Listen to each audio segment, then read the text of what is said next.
Hi, I'm Jacob Hornberger, president of the Future of Freedom Foundation, and I'm joined here by FFF's vice president, Sheldon Richman, and this is the Libertarian Angle, our new internet show featuring Sheldon and me, and we're bringing this show to you to give some libertarian angles on current events.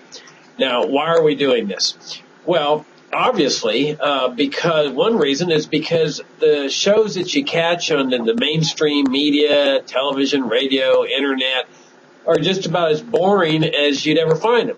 You know, at least boring for us libertarians, because, you know, these commentators, you know, mainstream television and so forth, let's face it, they're all status, right? You'll hardly ever see a libertarian on these shows.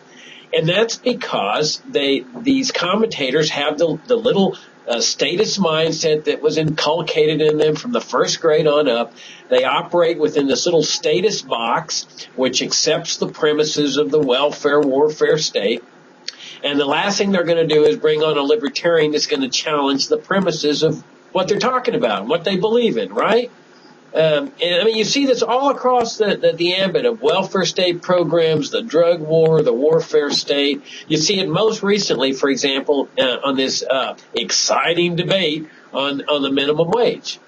You've got, you know, these shows where they feature, oh, well, let's have the Republican take on the minimum wage, and the Republican will say, well, I think it ought to be maintained at $7.25 an hour, and it just shouldn't be raised. And then over here they say, well, let's have the liberal viewpoint, and the liberal says, well, I think it ought to be raised to, you know, $10 an hour, and okay, well, gentlemen, let's now have your debate. And, you know, so the whole debate is $7.25 versus 10, back and forth.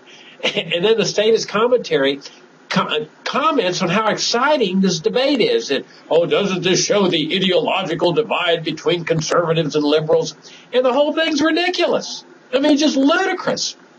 Why? Because they both believe in this statism, that they both believe in the idea that government should be managing the economy, that government can bring prosperity by simply passing a law that raises the minimum wage. It's absolutely ludicrous. So what Sheldon and I are going to be doing with this show, we're going to bring you the libertarian angle. And, of course, on minimum wage, the libertarian angle is ditch it. Get rid of it. It's destructive. It locks people out of the labor market. It produces unemployment. But, of course, that's not what you're going to hear on the mainstream media, because they don't want the libertarian angle on it. They're scared to death of the libertarian angle. What do you think, Sheldon?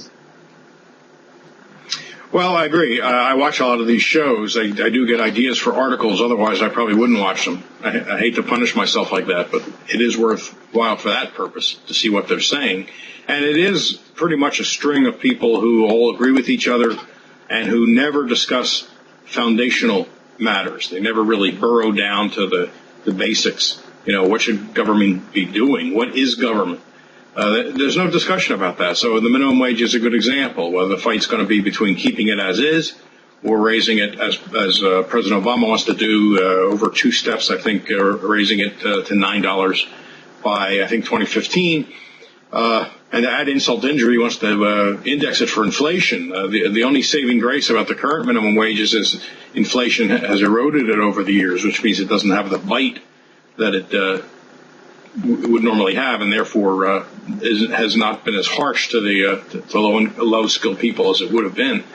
But to get back to your opening point here, you don't, or very rarely, do you ever see a discussion of these basic principles, because they only bring people on, conservatives and liberals, those so-called liberals, these mainstream types who, you know, whose the distance between whom is very short, who basically agree on all the premises, all the basics, and now are arguing about exactly, you know, the details. And that's why those shows are monotonous, and hopefully we'll bring something different and fresh.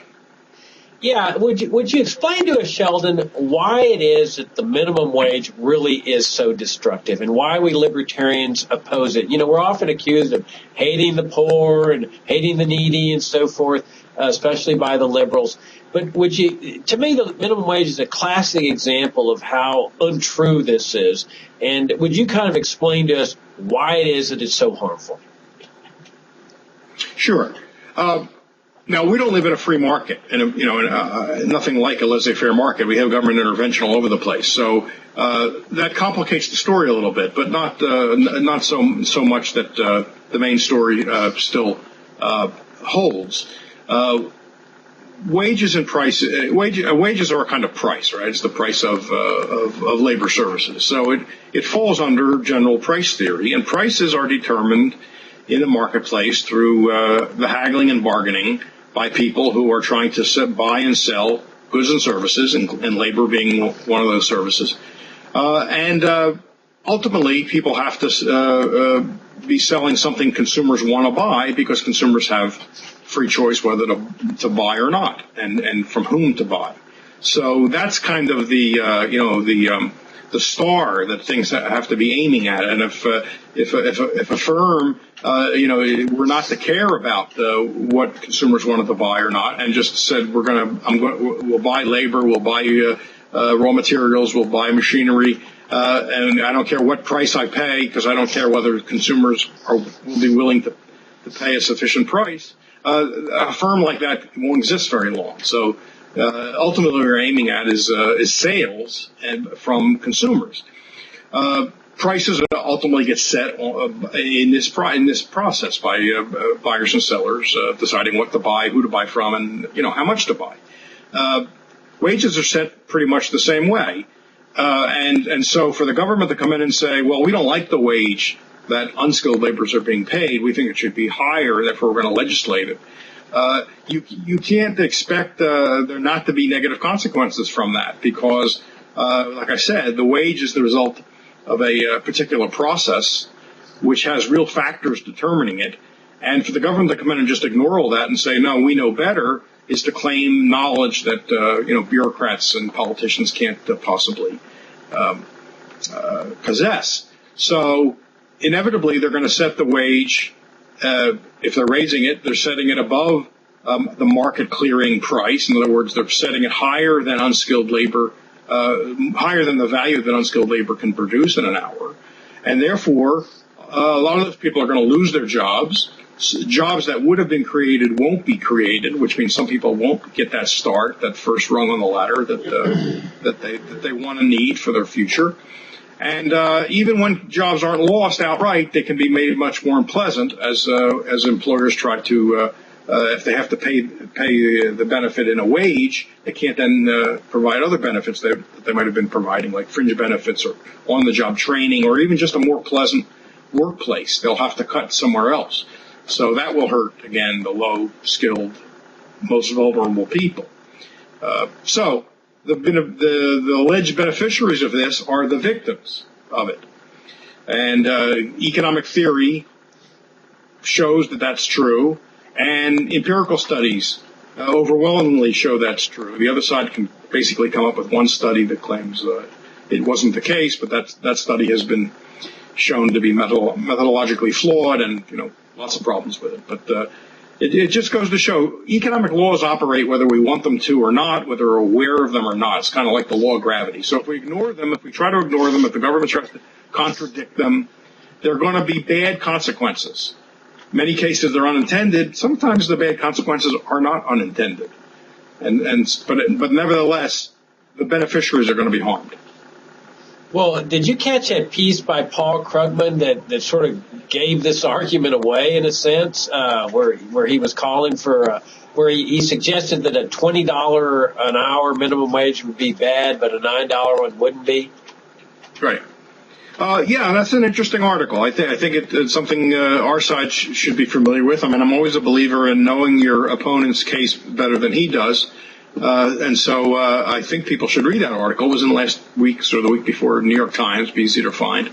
And he previously has written against the living wage legislation, which is similar to the minimum wage. There was this movement. It's not, you don't hear much about it now. The idea that everybody ought to be paid at least a living wage, which again technically doesn't sound very much different from a minimum wage. And he argued against that. He argued against that. If government attempts to set a wage like that, it's going to put people out of work.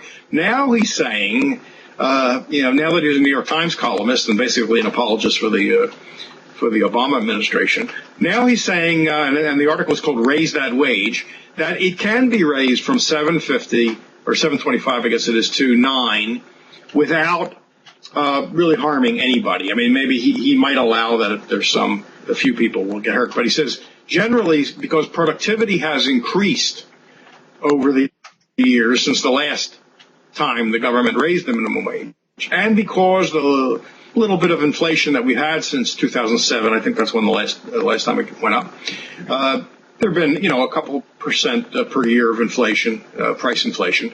Because that inflation has watered down the wage, and because productivity has gone up, we can raise to $9 and not really harm anybody. But on the other hand, he said that if you raise to 20, that would harm people. And there's not actually a contradiction there. And I'm not saying his argument is right about the 9, but just because someone thinks you could raise it to 9 without harm, it doesn't follow that he ought to be advocating he raises it to 20 or 200 or $2,000. Because he could be making an argument. Again, I don't agree with him, and we need to answer his argument. His argument seems to be that the market for low-skilled labor has not reflected the increased productivity of low-skilled labor. Now, the first question I would ask Krugman is, how do you know that? And prove it. How do you know that? There are a lot of, even in our corporatist economy, we don't have anywhere near a free economy, but even in our interventionist mixed economy, there certainly are a lot of companies that hire or would hire minimum skilled people, low skilled people. I mean, think about gas stations, movie theaters, grocery store, supermarkets. People bagging groceries. In the old days when I was growing up, there were people, young people in movie theaters with flashlights who would show you to your seat. There were, if you drove into a gas station, somebody rushed out to clean your windshield. These were kids or very, late teenagers, maybe just trying to get started, who were paid a low wage to do this unskilled labor, but they learned skills. They learned how to show up on time for work. And it was good for them. Though those jobs kind of went away as the minimum wage was raised and an attempt to help these people, but the jobs disappeared.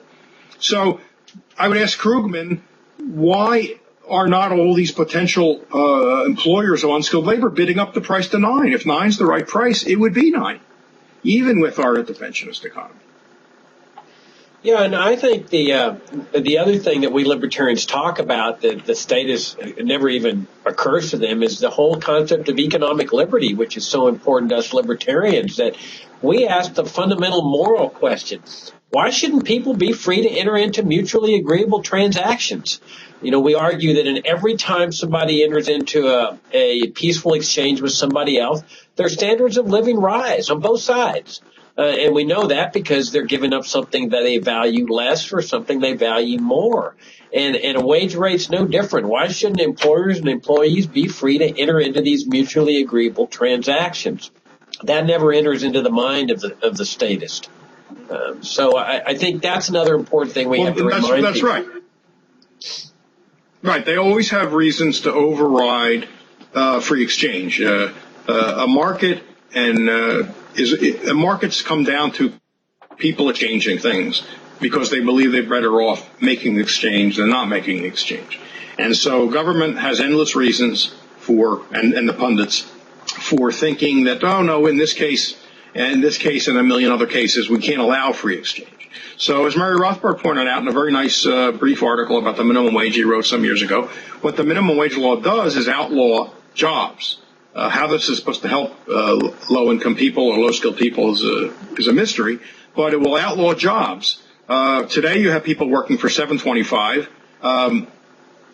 Under the minimum wage plan by Obama, it would go to 9, which means the law would outlaw jobs that pay between, pay under 9, or let's say $7.50 and $9 an hour. Just outlawed.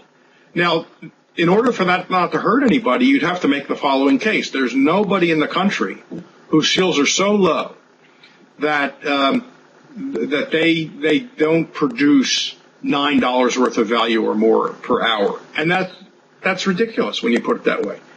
Surely there are people whose skills are so low that they're not producing $9 worth of value. And why would an employer pay somebody $9 who is producing dollars in output per hour. It's just businesses are not charities. They're in business to make money. If they don't make money, they go out of it. They go out of existence, and then there are no jobs. So that's no help.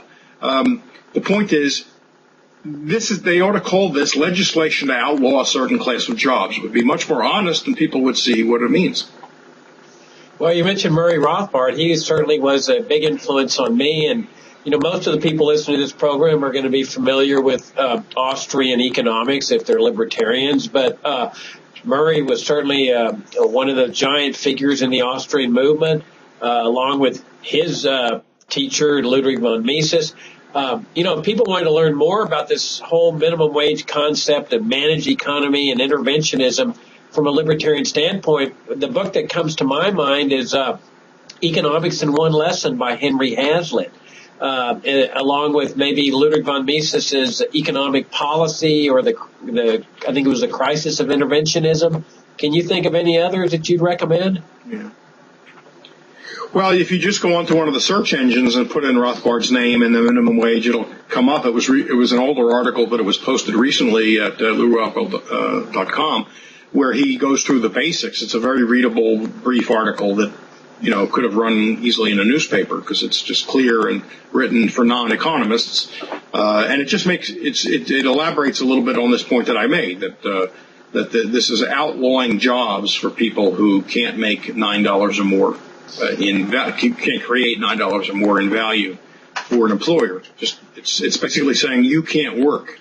You're not allowed to work. Let's keep in mind too, and this gets lost, most people who make the minimum wage are teenagers and people, brand new in the workforce. They haven't had time to acquire skills because they're young, and maybe it's their first job. So they're not talking about breadwinners for the most part. Something like 2% of people over 24 are on the minimum wage, and then they may well be new immigrants who have come into the country from a very poor country and have very low skills, and they need time to acquire skills. And this is not going to help them. If you don't let them get jobs, how are they going to acquire skills? It's just a totally ridiculous thing that makes politicians feel good. And then if someone comes out against raising the minimum wage, not for repealing it, but if you come out against it, the raise, then the other side can demonize you as hating the poor and wanting to grind people down into the dirt. And so politically, it's a very winning proposal. I mean, it pays off for the side that proposes it, because you can demonize the other side and pat yourself on the back and be proud that you care for low-income people, even though the real effects are negative. Yeah, how often the real effects will be negative. Sorry. Yeah, how often have we heard as libertarians, oh, you hate the poor, whenever we want to dismantle these projects and programs. But actually, as I've argued for ever so long, that the minimum wage is an attack on the poor. It locks out of the labor market the people whose labor is not valued at that artificial minimum. And it does more than that, because there's poor people in the inner cities that would love to start businesses to compete against the established firms, hire their friends and relatives in the neighborhood at a very small wage. They learn a business, they learn a trade, they're learning how to compete. All that smashed out of existence because the guy can't start the business unless he has to pay all these people this artificial minimum, which he can't afford to do. He doesn't have the capital. So to me, it's just a giant attack against the poor. Hey, but I want to talk to you. Yeah, go ahead. I was just going to finish that up. That raises 2 points. One is, if you really care about low-skilled people and poor people, you would begin to sweep away, you'd call for certainly sweeping away all of the interventions, all the barriers to people starting their own small businesses. And it's not just the minimum wage, but you have zoning, which means they can't use their homes, occupational licensing, all kinds of expensive permits, all kinds of things that make it much tougher to work for yourself and begin to scrape together a living and go from there. So where are all the progressives? Why aren't they calling for an end to all of that stuff? For one thing, it helps establish businesses if you can make it harder to compete with them. And that's one reason all these things are in place. Everybody knows occupational licensing is there, not to protect consumers, but to protect the people already in whatever the business is, because they want to keep down the number of competitors. And then regarding this idea you had where someone could start a business and hire people who are low skilled, and then the minimum wage thwarting them. The greatest story about that is some years ago when California raised its minimum wage above the national level, the federal level. ACORN, which is the organization that's an advocate for poor people, that's what they call themselves, they petitioned the state government to be exempted from the minimum wage on the grounds that the people they hire, since they want to give work to poor people and unskilled people, they can't afford to pay them the minimum wage. So they wanted an exemption for themselves, not for anybody else, but for themselves. That tells it all.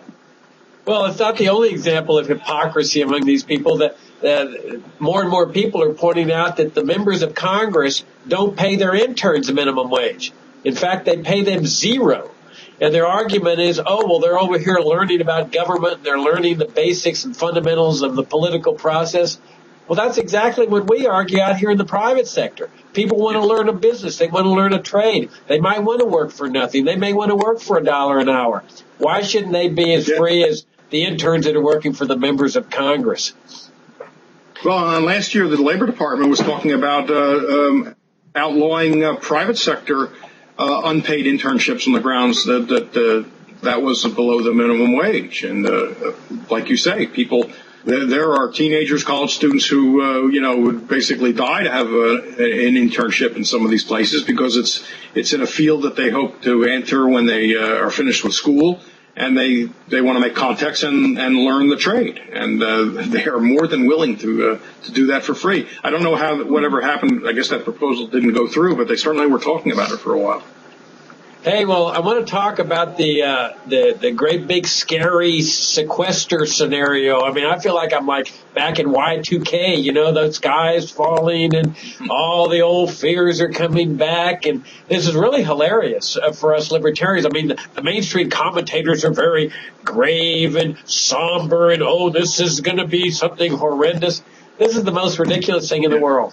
In fact, I think they're going to cut a deal simply because they're too scared of people seeing that it's no big deal.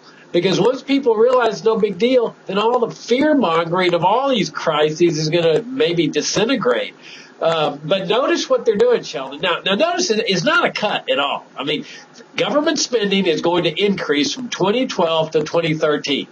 What they're calling this draconian cut is an increase in federal spending. It's just not the federal increase that all the bureaucrats want, including the bureaucrats in the military.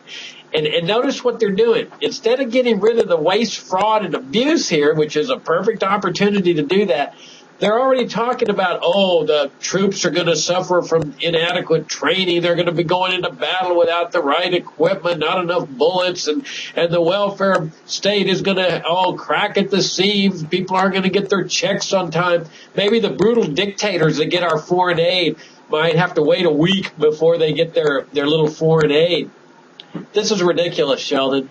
Why can't they talk in substantive terms? I mean, like, slashing $1.3 trillion of federal spending instead of adding on more debt. Instead, they're bringing up these ridiculous scenarios about, the cut's not as large as we would, blah, blah, blah. All right, and you got to discount what they say. It's self-serving. It's their bread and butter, and they don't want to see any change except up. They'll go for any change in the upward direction, but even slowing the rate of growth of spending is something horrendous, and so they're liable to say anything. Of course, they put themselves into this mess. They in 2011, the time before the last time that the debt ceiling had been reached, they needed that extended. There was talk about coupling the raising of the debt ceiling with some change in future budgets, slowing the growth, obviously, but what in Washington they call a cut.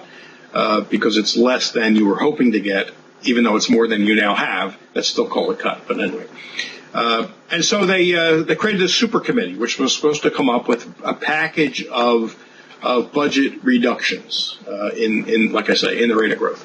And then they gave them a deadline. They said you got to do the work by this date, and to make sure you do it, hanging over your head will be this automatic, across the board set of budget changes, mostly slowing the growth in discretionary spending, which means non-entitlement spending. So it doesn't count Social Security and Medicare, basically. Everything else, though. So that was supposed to be so scary across the board. It wasn't you didn't have discretion, like cut a little more in this area and therefore you can cut a little less in this area. It was supposed to be evenly across the board. That was supposed to be such a horrible, scary, stupid thing to do that, of course, the super committee would come up with its agreement. But it didn't come up with its agreement. And therefore, the so-called sequestration was supposed to kick in on December 31st at midnight. That was the part of the fiscal cliff, the last Y2K crisis we had. It didn't happen, but they did a deal, of course, the next day or so. And one of the things they did was put off sequestration until March 1st. Now, that's coming up. That's this Friday. So that's why we're hearing all this stuff on the news. As you say, it's way, way overblown. I read that even if there are some cuts there, and there's a lot of accounting gimmicks, but even if you give them that there's some cut, it's something like 3 cents on the dollar out of the federal budget. It's not a huge amount, even if there are the actual cuts. There's a writer at Forbes who figured it out and said over the 10 years of the sequestration, the $900 billion in alleged cuts actually equal $100 billion in increases. There's all kinds of gimmicks. The government has a million tricks up its sleeve to make it look like budgets are being cut when they're not really being cut. And Jeffrey Sachs, who's a former head of the World Bank, a total establishment figure, says that even if sequestration goes through, discretionary spending as a percentage of GDP will be higher than Obama's budget people anticipated in 2009. I mean, greater than they were anticipating just, that many years ago, 4 years ago or so. So, I don't know how it's going to come out. You might be right that they come up with a deal because they're afraid that people will realize it's no big deal. Or on the other hand, it will go through and they'll make sure there are long lines at major airports so government can say, oh, this is terrible. Look what happens when the budget is cut. I guess we better restore all the money. I don't know how it's going to go. It's going to be kind of entertaining because the clock's running out and everybody seems to be panicking. Yeah, and it really goes to show you why they fear the libertarian angle so much on these things, because we would dismantle every single welfare state, imperialist program on the warfare state side. Imagine if they're fearful and panicky over an increase in federal spending, not as large as they want. That's why they resent us libertarians so much. On the debt ceiling, we would let the debt ceiling operate. That's what it's there for, which means that no more debt. They'd have to slash $1.3 trillion in spending immediately. The budget would be balanced. They'd be living off their tax revenues. We'd be able to get rid of $1.3 trillion of federal burden on the taxpayer. But then even that's not enough for us libertarians, because we ask, what should be the role of government in a free society? We don't want to downsize DEA. We want to dismantle the DEA. We want to dismantle these welfare state programs, including the welfare for the brutal dictators. But, Sheldon, this really is a war of politicians and bureaucrats, the whole welfare warfare state against the citizens who are the taxpayers paying this bill. Yeah, you have to remember that every dollar spent is somebody's vested interest. So if you call for any kind of reduction, you're going to have an interest group, usually well organized, that's going to fight it. And of course, they're going to represent it not as a selfish thing, like, hey, you're taking our money, but rather as a threat to the general welfare in the country and, the republic and all good things. So you got to remember that it's in the budget because it represents somebody's interest. And the politicians years have done well for themselves by promising goodies to people. That's how you get elected. And it's easier to run up debt than to try to raise taxes because that makes somebody mad. So you want to spend and if you can help it, not raise taxes. And therefore you get the best of both, because by borrowing, you're just pushing the debt onto the unborn generations, and it's easy to push it onto them. They don't vote. So this is how the game goes on. Now it's gotten so big that with the debt, the national debt the size of the economy, the whole economy, and the annual deficit, running over $1 trillion and a unprecedentedly large share of GDP, that everybody's getting a little nervous. It's gotten so big that everybody's now kind of nervous about it, and they know the public is somewhat nervous about it. So they're now looking for ways to make it look like they're addressing it, but they're not truly looking to address it. First of all, don't forget, all this sequestration stuff refers to so-called discretionary spending. Yet one of the biggest drivers, not counting the warfare state, but one of the biggest drivers of the deficit in the future and the fiscal woes in the future is Medicare, because that's where the expenses are really ticking off. Right? We have an aging population; baby boomers are starting to retire, and it doesn't even address that. Yeah, well, on that note, we got to wrap it up for the show, and it'll be fun to watch, at least for the rest of the week. Enjoyed it, Sheldon. That's Sheldon Richmond, the Vice President of the Future of Freedom Foundation, and I'm Jacob Hornberger, President of the Foundation. It's been great sharing with you the Libertarian angle, and we'll see you next time.